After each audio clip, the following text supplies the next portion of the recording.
c'est l'heure d'aller le retrouver. Il n'est pas plongé dans le noir, je l'espère pas du moins, nous le sommes beaucoup ici en Outaouais, mais nous allons survivre. Il y a du brouillard, soyez très, très vigilants sur les routes, surtout aux approches des feux de circulation. Il arrive qu'il y ait des feux qui ne fonctionnent pas, mais pas pantoute, qui clignotent même pas.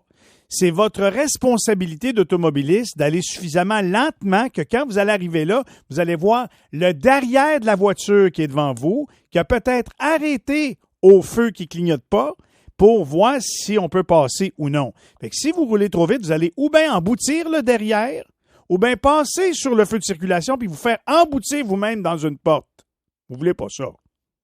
Salut Fred Bérard. Hey, j'aurais dû t'avoir comme coach de conduite à l'époque, ça aurait aidé. Oui, j'aurais aidé bien du monde. Remarque que j'ai atteint une certaine sagesse au volant depuis quelque temps. Je ne l'ai pas toujours été. Oui, ça a été long. Oui, ça a été un long cheminement. Moi, ils me disent souvent, Fred, je comprends vite, mais il faut qu'on m'explique longtemps.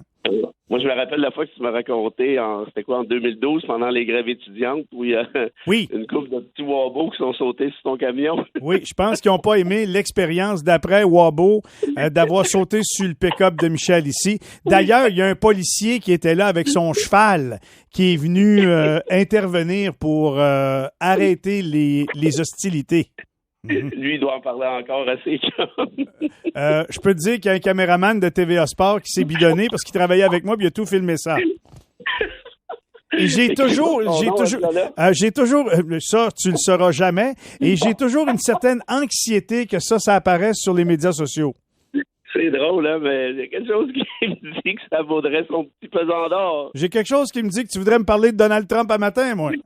Écoute, t'es toujours aussi perspicace. Une petite parenthèse, si tu veux, on en reparlera lundi ou jeudi la semaine prochaine, mais tu as vu ce qui s'est passé avec Jean Charest qui a gagné sa poursuite contre le gouvernement du Québec. 385 000 tching, merci.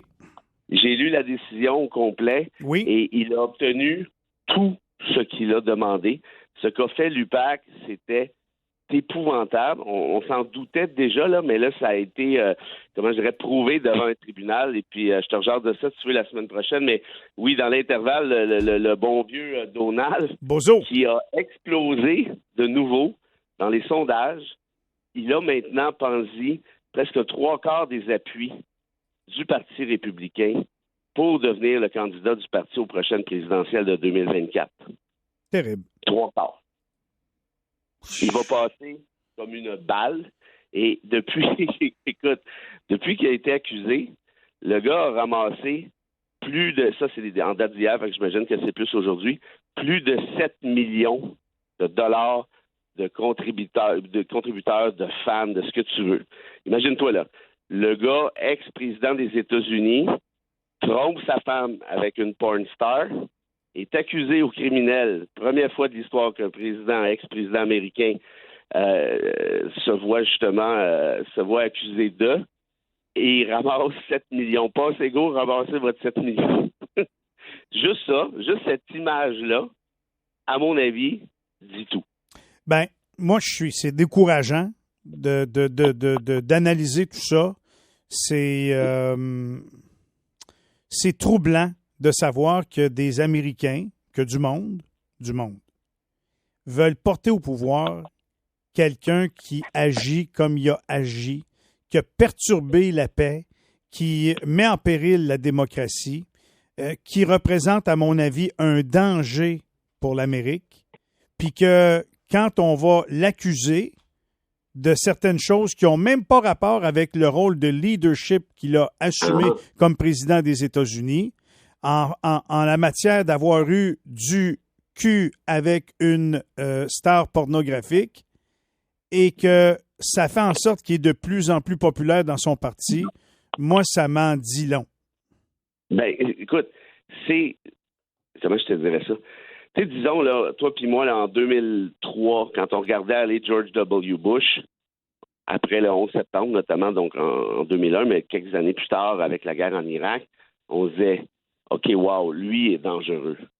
Mais ce qu'on réalisait pas, c'est que le pire s'en venait. C'est George W. Bush, c'est même pas de la petite bière par rapport à Trump, là, c'est même pas de la .5, là.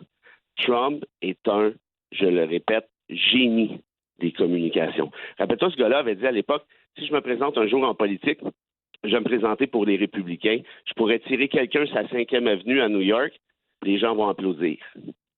Ben, tu sais quoi? Il n'était pas si loin de la réalité. Se demander si ça va pas arriver, tu sais. Ben, écoute, rendu là, va savoir. Il est tellement habile que dans sa sortie de presse, après sa mise en accusation formelle, il s'en va devant les médias et là, il se met à attaquer le juge comme quoi c'est du racisme anti-blanc. On l'entend, la cassette du racisme anti-blanc ici au Québec là, par certains chroniqueurs. Il réutilise cette cassette-là. Là, il est victime au petit pout. C'est parce qu'il est blanc, tu comprends-tu? S'il avait été noir, il n'aurait jamais été accusé. Ça, c'est bien connu qu'aux États-Unis, les Noirs s'en sortent assez aisément. Et en plus de ça, il trouve une manière de se comparer ou se faire comparer à Jésus. Jésus! Ouais. Mais ça, c'est une dame, là, on l'a entendu, là, qui l'a comparé à Jésus. Je pense qu'en entendant elle parler, ça te démontre qu'il y a du monde qui perd la carte vraiment. Oui, puis attention, parce que le spin de Jésus a été repris après ça par la gang de Trump. Puis il y en a qui croient ça. Pourquoi? Parce que la ligne de Trump a été quoi? Mardi, ça a été simple. Ça a été de dire, pourquoi il m'accuse? Pour une seule raison. Parce que moi, je travaille pour vous, peuple américain. Je travaille pour toi, mon peuple. Et ça, quand tu analyses le populisme, c'est un des traits qui ressort le plus fréquemment. Un politicien qui dit « Moi, je suis de votre bord. Moi, là, contrairement à tous les ennemis, moi, je suis avec toi. Moi, je suis le chef de la nation. » On l'a déjà entendu ici, là. Méfiez-vous de ça. Parce que ça, à chaque fois, vous avez devant vous un politicien, une politicienne qui est populiste, puis c'est pas toujours dangereux, évidemment. Des fois, c'est banal. Mais j'ai envie de dire que dans son parti, là, c'est une chose, mais j'ai du mal à penser que tout ce qui s'est passé dans les dernières années, là, avec lui, que le gros bon sens va pas finir par arriver. Premièrement, il va être en train de se défendre dans tous les salles de cours, là, l'histoire de la Georgie, l'histoire de Stormy Daniels, l'histoire des documents. Écoute, il est pris de tous les bords. Je me demande comment cet homme-là va être capable de, aussi champion soit-il dans les communications, être capable de passer un message puis remporter des élections, là, au-delà de remporter son parti parce qu'il va traficoter tout ce qu'il a à traficoter pour passer. Il a compris que, hey, l'appel téléphonique où il a dit au gars, là, ça me prend 11 000 votes, t'es capable de me trouver ça. Tu sais, c'est pas de la petite bière, là, aux yeux de la démocratie. Je peux pas croire que tous les Américains sont imbéciles à temps plein. Voyons donc. Non, mais c'est clair que la majorité des Américains est pas stupide à temps plein. Mais si t'es capable de ramasser l'investiture d'un parti, écoute, le Parti républicain, là, c'était le parti d'Abraham Lincoln, hein. Je ne sais pas ce qui s'est passé entre les deux, là. Mais ça n'a pas bien fini, là. Ça n'a pas bien viré, là, cette histoire-là. Et pensons-y, qui va être le représentant des démocrates? Et tu as raison de dire, Trump est beurré jusqu'aux oreilles, puis je rajouterais ceci, c'est quand même un ex-président qui a organisé une attaque tout azimut contre le Capitole, qui est la maison du peuple. En plus, là, ça, c'est même pas le... Ça, c'est le highlight, là, mais écoute... Puis moi, j'ai fait des petites recherches là-dessus, Michel, puis je suis tombé sur 22 ou 23, dépendamment, dossiers distincts les uns des autres, où ils pourraient être accusés, aux civils et ou aux criminels. T'imagines-tu? Hey, pas genre, on pense que peut-être qu'il y a... Non. Il y a des plaintes, il y a des enquêtes, il y a des débuts puis c'est des affaires que lui-même n'a pas nié nécessairement non plus. En d'autres termes, quand tu disais il va être dans toutes les salles de cours, franchement, tu as probablement raison. Mais moi, ce qui me fait le plus peur, c'est comment se fait-il que dans ces dossiers-là, que j'ai regardé assez rapidement, mais comment se fait-il qu'il n'y a pas déjà eu d'accusation? Parce qu'il y a des affaires là-dedans qui traînent depuis une couple d'années. Mon feeling, ça reste juste un feeling, mais j'ai l'impression que, très ironiquement, les autorités américaines en charge, parfois, craignent de l'accuser, justement, de peur de voir l'espèce de backlash qui est en train de se tramer. Oui. Faut pas qu'on oublie qu'aux États-Unis, on a plus de guns que de citoyens. Ouais.